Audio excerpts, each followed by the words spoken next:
pessoal, tudo bem?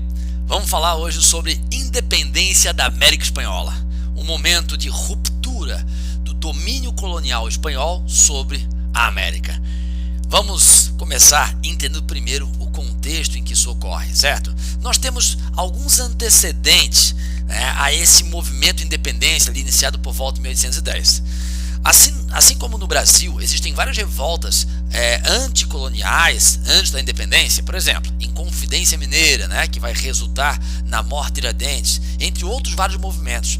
Eles meio que preparam esse sentimento de ruptura com a metrópole, com Portugal, no nosso caso. Pois então, no caso da América Espanhola, também vamos ter algumas revoltas que preparam esse sentimento de ruptura antes do movimento de independência propriamente dito. Um dos movimentos mais importantes foi de Tupac Amaru, no Peru, em 1780. É um movimento de índios resistindo à escravidão, à prática, à imposição da violência e à forte tributação. Esse movimento foi fortemente reprimido por tropas espanholas e no final Tupac Amaru foi executado, esquartejado vivo. O corpo foi amarrado pelas mãos, pelos pés, certo? Em cavalos, e cada um dos cavalos partiu para um lado diferente, esquartejando o corpo de Tupac Amaru vivo. E ele virou meio que um símbolo da luta pela independência, pela ruptura, pela liberdade em relação à Espanha. Vamos ter também em 1811 Francisco Miranda, na Venezuela, liderando o movimento de crioulos. Quem eram os crioulos, ou criollos, no dialeto castelhano? Eles eram, digamos, a segunda classe mais importante da América colonial espanhola. A mais importante eram os chapetones, nascidos na Espanha, nomeados para ocupar cargos dos mais importantes aqui na América Espanhola. A América Espanhola, assim como o Brasil também foi, era dividida em capitanias, as chamadas capitanias gerais, mas também tinham, além das capitanias gerais, os vice-reinos. Então, quem ocupava o governo das capitanias gerais e vice-reinos eram os chapetones, homens que vinham da Espanha para cá, nomeados para isso, homens fiéis, leais, certo, à coroa espanhola. Agora vamos ter também descendentes de espanhóis aqui, os chamados crioulos, que são homens importantes. Eles administram as câmaras municipais, os chamados cabildos ou ayuntamentos, certo? E formam uma elite colonial, porque é nascida na colônia, mas acaba tendo que se submeter ao governo dos chapetones, criando aí, certo, uma rivalidade entre os dois grupos. Isso vai levar então os crioulos a se revoltarem na Venezuela contra o domínio dos chapetones. Na verdade, por que isso acontece em 1811? É porque Napoleão Bonaparte ele vai tirar do trono da Espanha o rei Fernando VII, certo? Em 1808, Fernando VII é destronado e Napoleão vai colocar o seu próprio irmão, José Bonaparte, no trono da Espanha. O que vai acontecer? Os crioulos vão pensar, ora, os chapetones, que ocupam os cargos mais importantes, foram nomeados para ocupar esses cargos por quem? Pelo rei da Espanha, o Fernando VII, ou antes pelo pai dele, o Carlos IV, da dinastia Bourbon. Mas agora quem governa, no caso, a Espanha é José Bonaparte. Os chapetones que estão aqui não foram nomeados por José Bonaparte, então os chapetones não têm mais legitimidade e poder. Vamos derrubar esse pessoal. Então isso motivou os crioulos na luta pela independência. A queda dos Bourbons, que foram depostos na Espanha por Napoleão Bonaparte, certo? Só que essa reação da elite crioula na Venezuela, liderada por Francisco Miranda, foi também reprimida, certo? Em 1811. Muito bem, em que contexto se dá essa mobilização pela independência? Olha só, é a crise do antigo regime e do próprio sistema colonial. E essa crise é perceptível onde? Vamos lá, nós temos a chegada de ideias iluministas nas colônias por conta das faculdades, certo? Nós vamos ter aqui algumas faculdades na América Espanhola, enquanto no Brasil não tinha nenhuma no período colonial, até que o Dom João viesse para cá. E os crioulos que se formam nesses, digamos, centros de estudos aí superiores, influenciados pelas ideias iluministas, aos poucos vão cada vez mais formular uma ideia mais clara de independência, pautados na ideia de república, de separação dos três poderes, inspirados também até no próprio modelo norte-americano, que vimos na aula anterior.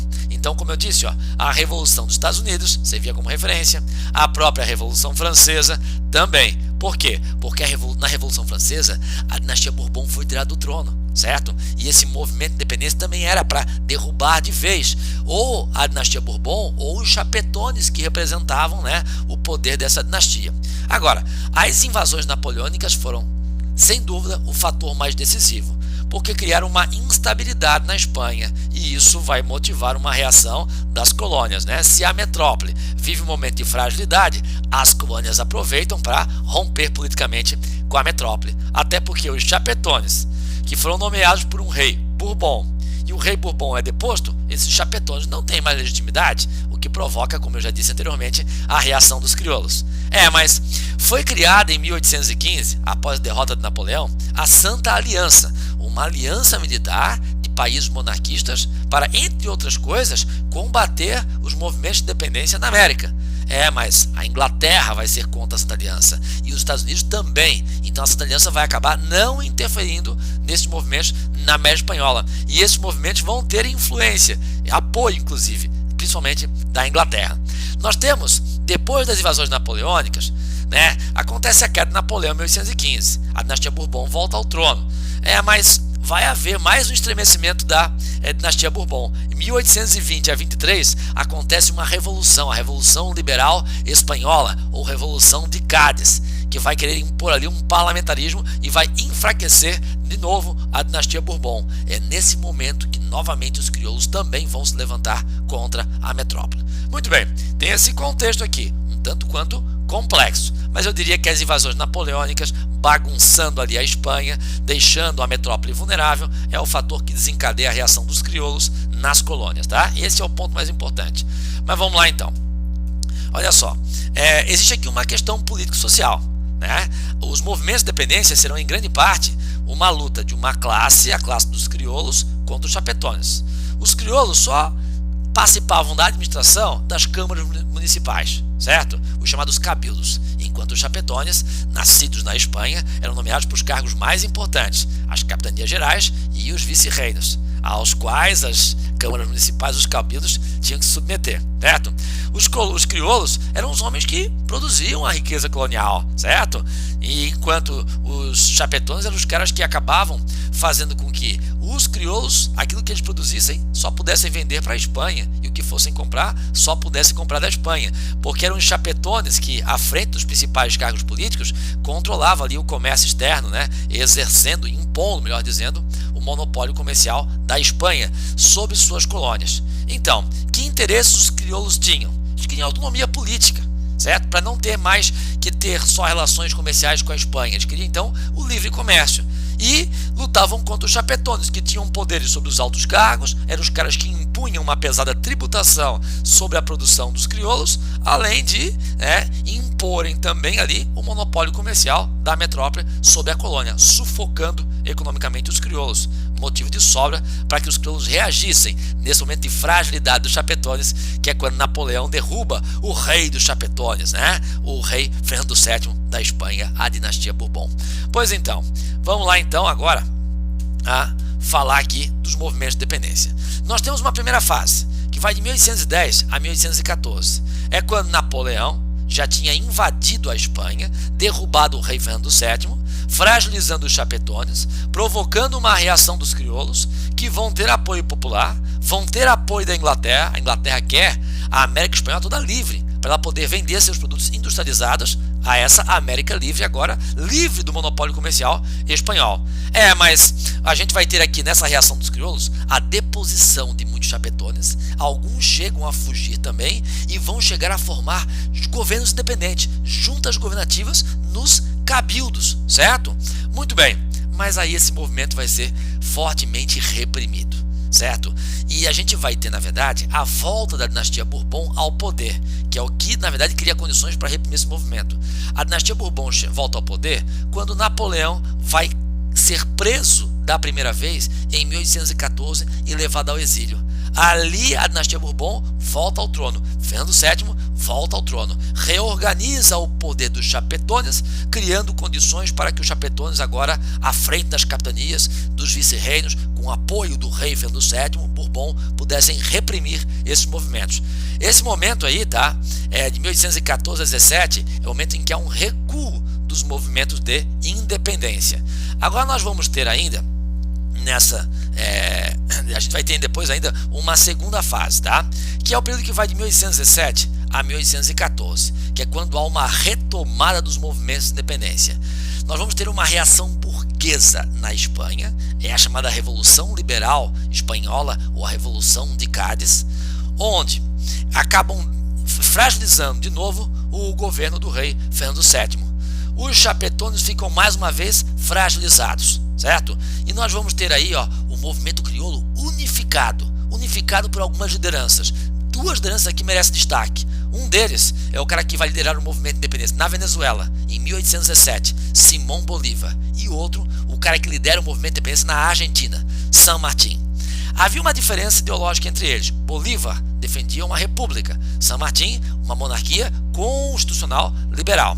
O San Martín é o líder da independência na Argentina, mas apoia a independência do Chile e depois vai para o Peru também. Já o Bolívar lidera a independência da Venezuela, apoia a da Colômbia e do Equador e depois vai para o Peru e se encontra com o San Martín.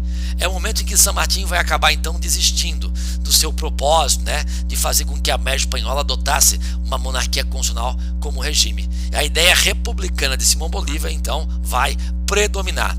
E nesse momento, que é decisivo, é onde os principais países da América do Sul de fato confirmam a sua independência, fazem isso porque haverá um apoio da Marinha inglesa.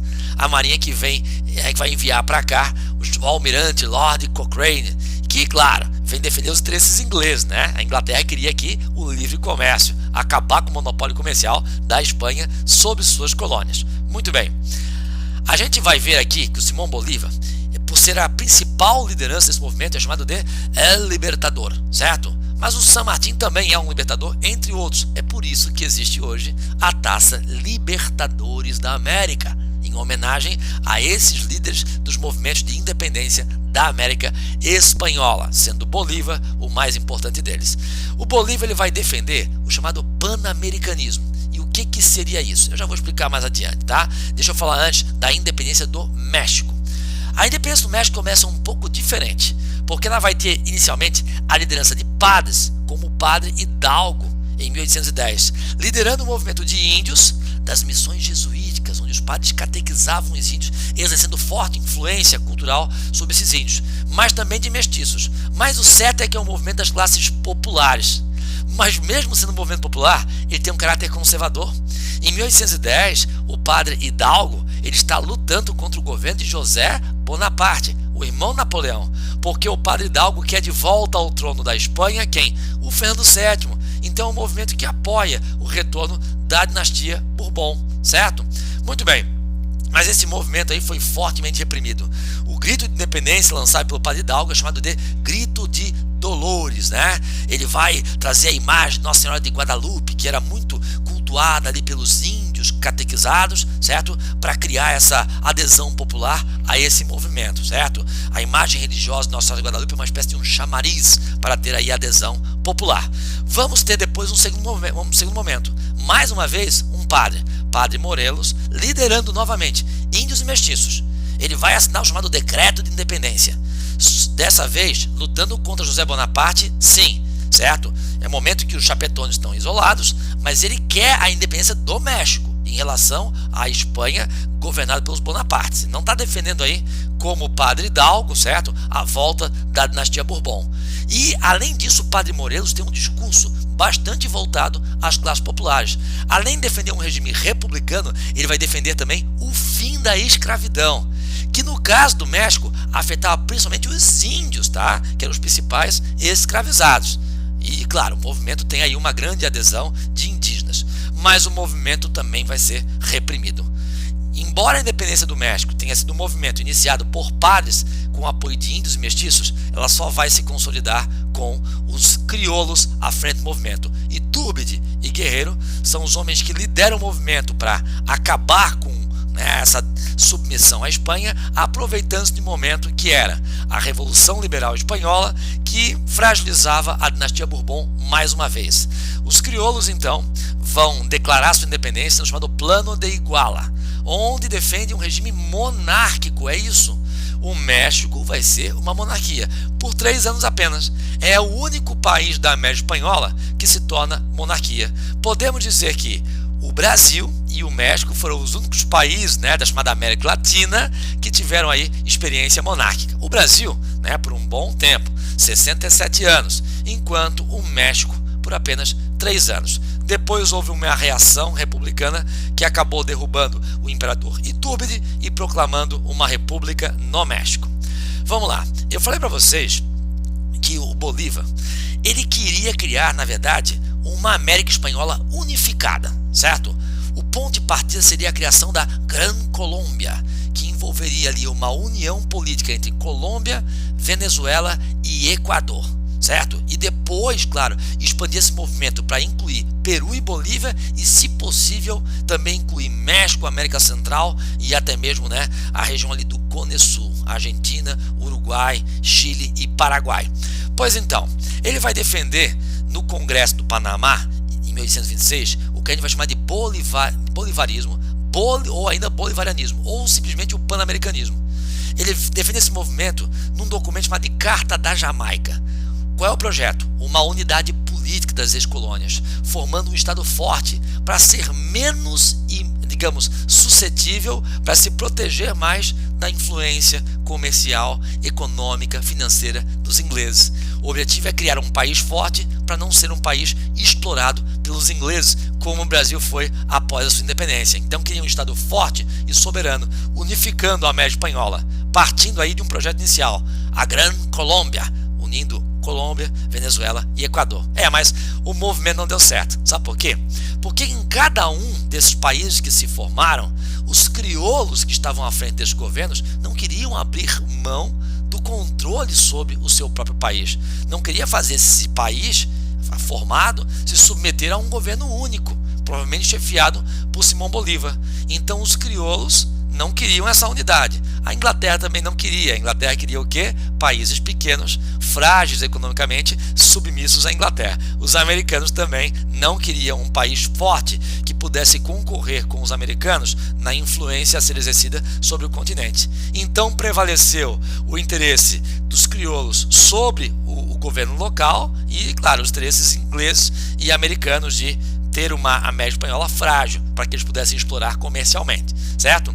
Então predominou aí a ideia da fragmentação política, que vai fazer com que os crioulos se transformem, na verdade, em grandes ditadores locais.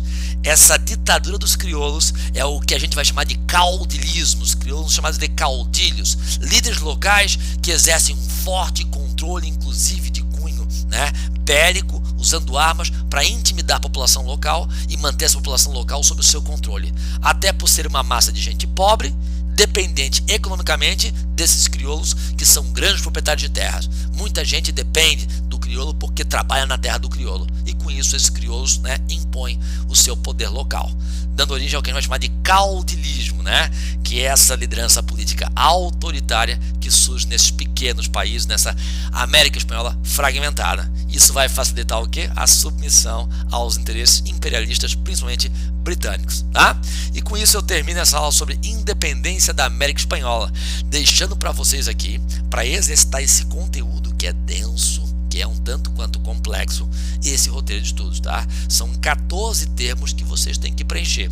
E depois, a parte mais fácil seriam as atividades do livro, lá na página 78, questões 4, 5, 6 e 9. Um beijo grande e até breve.